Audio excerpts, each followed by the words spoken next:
أعوذ بالله من الشيطان الرجيم. بسم الله الرحمن الرحيم. الحمد لله رب العالمين الرحمن الرحيم مالك يوم الدين إياك نعبد وإياك نستعين اهدنا الصراط المستقيم صراط الذين أنعمت عليهم غير المغضوب عليهم ولا الضالين آمين। ইরশাদ হচ্ছে, সমস্ত প্রশংসা ওই আল্লাহর জন্য যিনি সারে জাহানের রব, সমস্ত জাহান সমূহের রব। তিনি পরম দয়ালু এবং অসীম দাতা।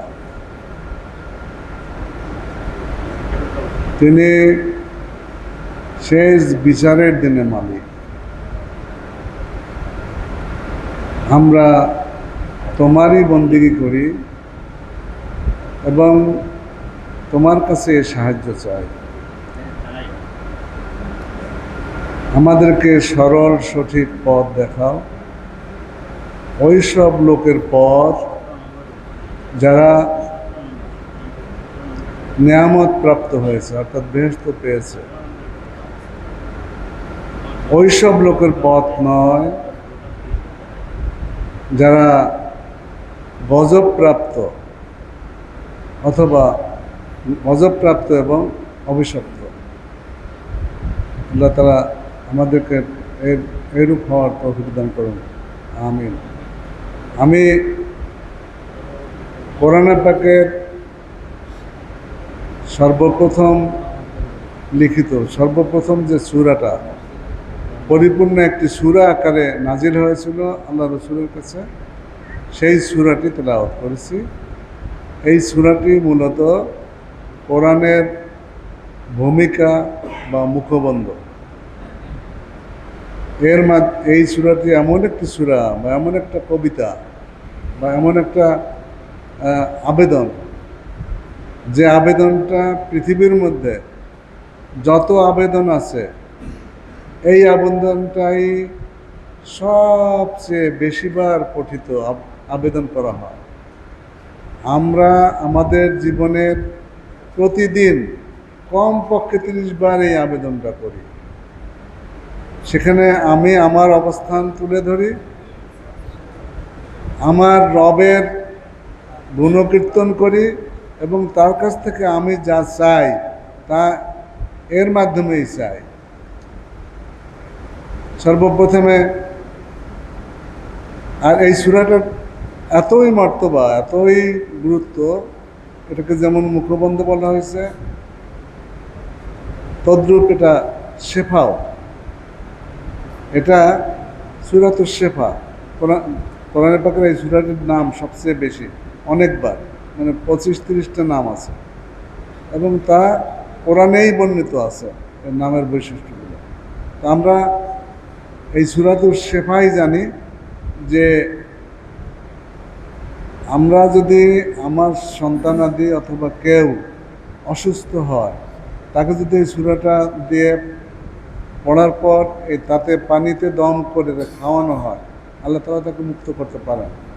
আমরা বিভিন্ন আলেম ওলামাদের কাছে যাই পানি পড়ানোতে, এই সূরা ফাতিহা দিয়েই তারা পানি পড়ে দেন।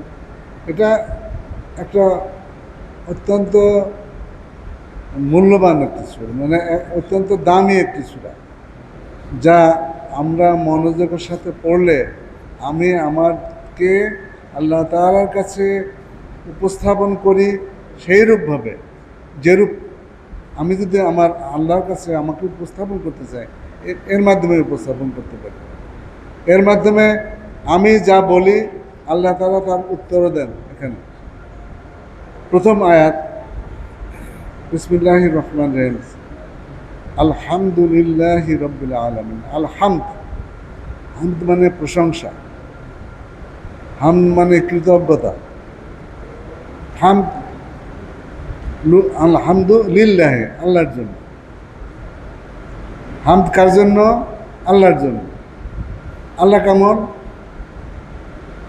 এই যে আল্লাহ, আল্লাহ কে, কেমন তার বৈশিষ্ট্য?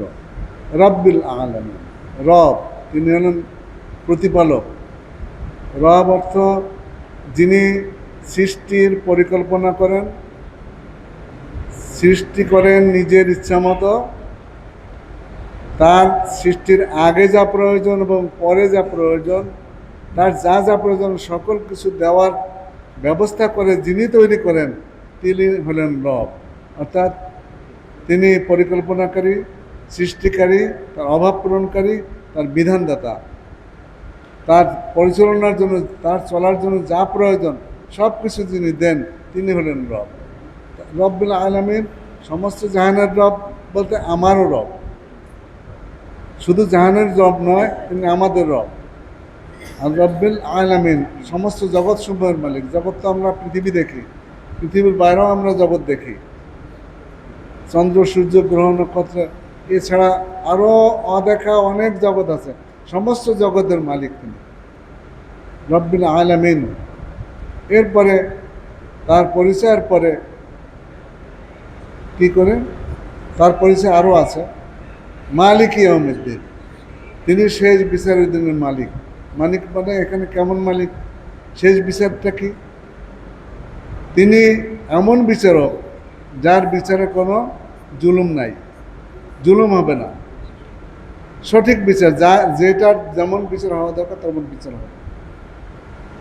মালিক ইয়াউমিদ্দিন মানে সেই বিচারের দিনে যে বিচার,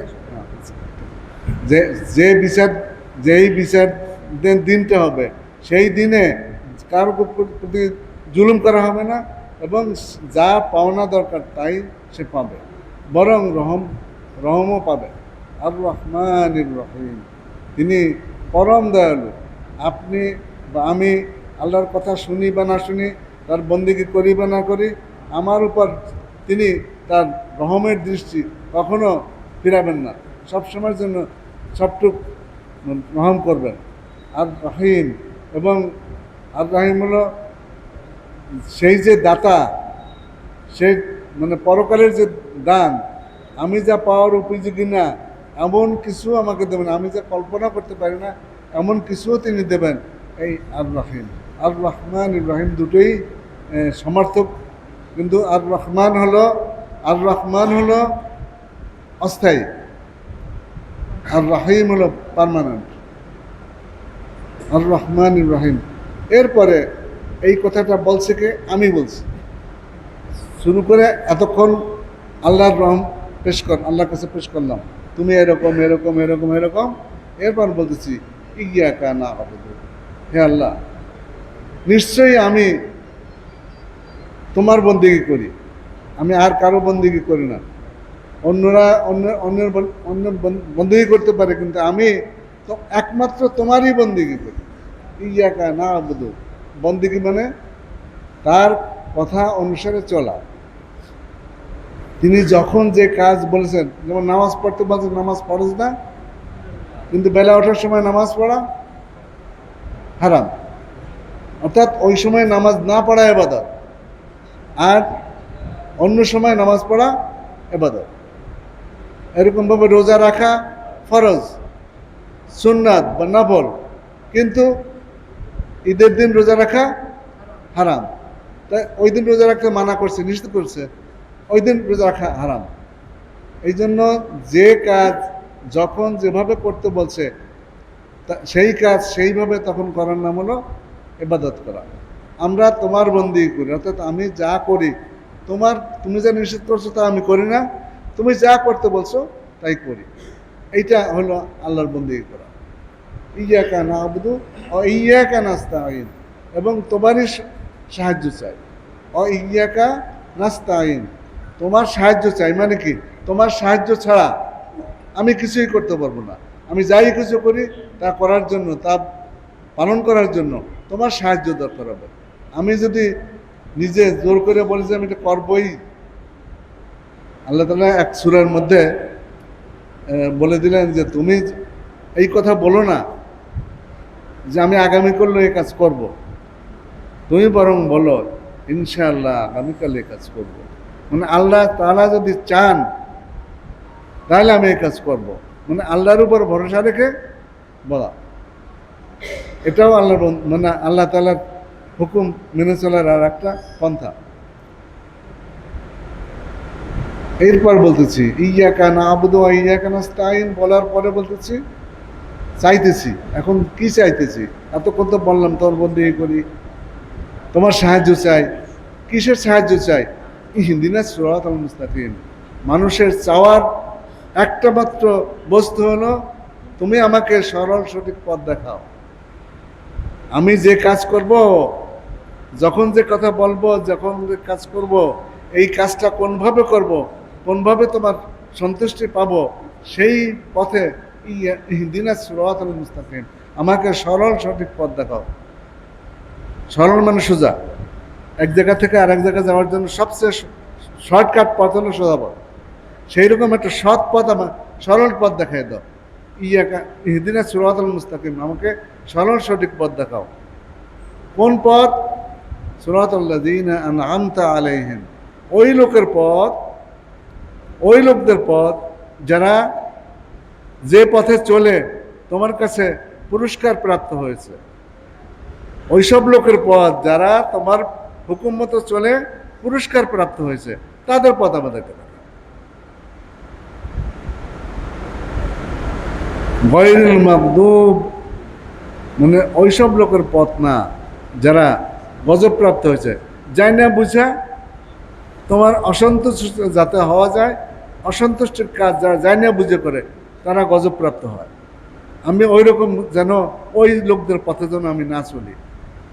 ওলা দলিন, তোমার সন্তুষ্টি চায়, কিন্তু তোমার পথ তুমি যা দেখাইতেছ তার থেকে আরো বেশি কষ্টদায়ক পথ বেছে নিয়ে সেই পথে যারা চায় চলে, এরকম পথভ্রষ্ট যারা হয়েছে তাদের পথ আমি চাই না। আর তোমার চাই সেই পথ যে পথে তোমার সন্তুষ্টি আছে। তো আমি এই সূরাটাকে যখন আমরা সূরা ফাতিহা পড়ব, প্রতিটি আয়াত আলাদা আলাদাভাবে আলহামদুলিল্লাহি রাব্বিল আলামিন অর্থটা মনের ভিতরে চিন্তা করব এবং এর বিষয়টা কি বলতেছে এটা যেন আমি বুঝি। আর রহমানির রহিম, আর রহমানির রহিম, এই কথাটা অর্থ কি এটা আমি বুঝবো এবং চিন্তা করে পরের আয়াতটা পড়ব। এভাবে যদি পড়ি তাহলে একদিনের নামাজে জীবনের সব গুনাহ মাফ হয়ে যেতে পারে। সূরা ফাতিহা পড়ার মাধ্যমে সব গুনাহ মাফ হয়ে যেতে পারে। আল্লাহ তাআলা আমাদেরকে সরল সঠিক পথ দেখাতে পারেন। আল্লাহ তাআলার কাছে সেই আবেদন করে আমি আজকের বক্তব্য এখানে শেষ করছি। ওয়া আখিরু দাওয়ানা আলহামদুলিল্লাহি রাব্বিল আলামিন।